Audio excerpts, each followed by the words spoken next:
Sam, migration was expected to dominate, and it certainly did. That's right, Jane. I actually thought it was a fascinating PMQs, not because of the facts that were unearthed during it about migration. Most of those, if you've been paying attention to the government announcement yesterday, are sort of broadly in the public domain. But we sort of learnt a lot about how politics around this issue is going to be conducted. And I thought it was really interesting just to observe the different approaches of the two party leaders. So what Rishi Sunak was doing was trying to emphasise the principles here. He was trying to mine the divisions between the Conservative position, as outlined by him and the Home Secretary, Suella Braverman, over the last 48 hours, and the Labour position, which is slightly less distinct in certain ways. So Rishi Sunak did policy. Keir Starmer did process. He tried to focus on whether the plans were deliverable.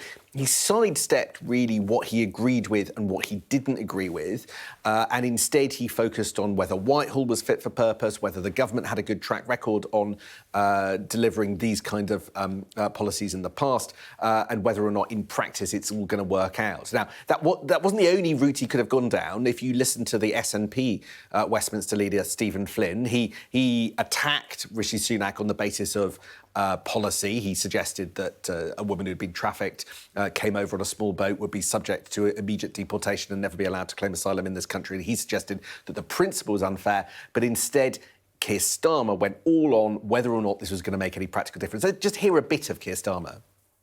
After 13 years, small boat crossings higher than ever, claims unprocessed, the taxpayer paying for hotel rooms, criminal gangs running all the way laughing to the bank, and an asylum system utterly broken on his watch.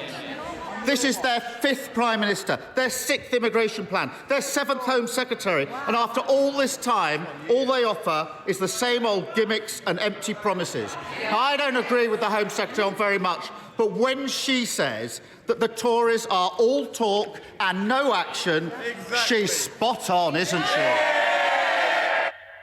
So you had a number of facts that Keir Starmer wheeled out, 4% of claims processed. Now that's down to less than 1%.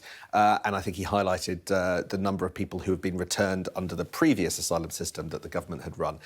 So that was Keir Starmer's plan of attack. Rishi Sunak's, well, we learnt a lot there as well. Effectively, this is going to be an election dividing line. You could tell from the way that the Prime Minister, I mean, bluntly, threw the kitchen sink at this one, trying to highlight all sorts of previous things that Keir Starmer has said about migration, basically making him out to be in favour of open borders, and then rolling out this attack line of being a lefty lawyer. I thought Rishi Sunak's contribution had all of the smell, all of the hallmarks of being carefully focus grouped, designed to try and road test some of the language that we're hearing all the way up to the election, suggesting, it has to be said, Jane, that this is as much, if not more, about politics than it is delivery, given the tight time frame between now and the next general election, given it's going to take months and months and months for the legislation to pass. Politics. Here's how Rishi Sunak threw the kitchen sink at Keir Starmer. When I was in Dover yesterday talking to our law enforcement officials, what did they tell me? Precisely because of the law that the Conservative government passed last year, they have now been able to arrest more than double the number of people they did before. 397 in the last 6 months. But stopping the boats, Mr. Speaker, stopping the boats is not just my priority, it is the people's priority. But his position on this is clear. He wanted to, in his words, scrap the Rwanda deal. He voted against measures to deport foreign criminals, Mr. Speaker, and he even argued against deportation flights. Well, and we know why, because on this matter, he talked about his legal background. He's just another lefty lawyer standing in our way. And I suspect we will hear that phrase, lefty lawyer, again and again on the run-up to the election. Sam, what else did we learn at PMQs? A couple of issues that emerged on the side.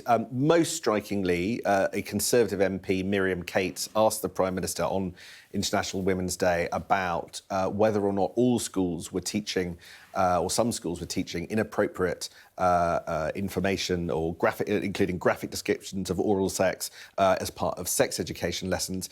And the Prime Minister actually said that he's asked the Department for Education to ensure that children are not getting information that is not age appropriate. So it sounds like there's been an announcement of a decision of a government action that we didn't know about in relation to sex education lessons. He said they're bringing forward a review on PSHE. So. And so something to watch, therefore, interesting what's behind that, what evidence they have and what action is going to be taken about that. And also right at the start of Prime Minister's questions, in response to a question from Richard Bergen, the left-wing Labour MP, Rishi Sunak confirmed he'll be releasing his tax returns soon. So that's one to watch for.